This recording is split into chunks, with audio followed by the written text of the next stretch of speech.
மேலும் ஒரு அண்மை செய்தியை பார்த்துக் கொண்டிருக்கிறோம். அது அமலாக்கத்துறை வழக்கில் 6 மாதமாக சிறையில் உள்ள ஆம் ஆத்மி எம்பிக்கு தற்போது ஜாமீன் வழங்கப்பட்டிருக்கிறது.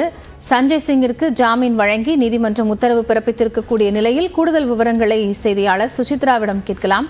சுசித்ரா, இப்போ ஆம் ஆத்மி எம்பிக்கு ஜாமீன் கிடைக்க பெற்றிருக்கிறது, விவரங்கள்.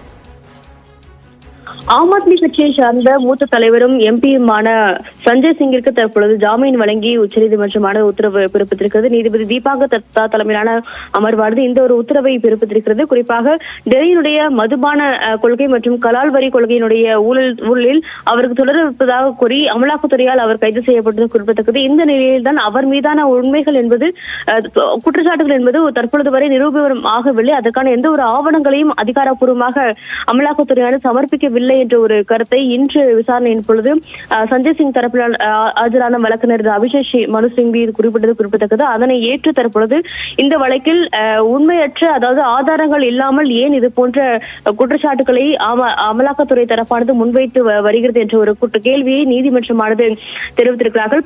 சட்டவிரோத பண பரிவர்த்தனை சட்டத்தின் கீழ் யார் வேண்டுமானாலும் கைது செய்யப்படலாம் என்றால் அதற்கான ஆதாரங்கள் என்பது நிச்சயமாக இருக்க வேண்டும் என்ற ஒரு கருத்தையும் தற்பொழுது அமலாக்கத்துறைக்கு நீதிமன்றமானது திட்டவட்டமாக தெரிவித்திருக்கிறது. இதன் அடிப்படையில் தற்பொழுது அவருக்கான அந்த ஜாமீனை வழங்கி உச்சநீதிமன்றமானது உத்தரவு பிறப்பித்திருக்கிறது. நீதிபதிகள் சஞ்சீவ் கண்ணா மற்றும் தீபாங்கர் தத்தாவுடைய அமர்வானது அமலாக்கத்துறைக்கு கடும் கண்டனத்தையும் இந்த விவகாரத்தில் முன்வைத்திருக்கிறார்கள். போதிய அளவிலான எந்த ஒரு ஆவணங்களும் இந்த வழக்கில் விசாரணைக்காக சமர்ப்பிக்கப்படவில்லை என்ற ஒரு கண்டனத்தையும் தற்பொழுது அமலாக்கத்துறையானது சஞ்சய் சிங் வழக்கில் அமலாக்கத்துறைக்கு நீதிமன்றமானது கூறியிருக்கிறது.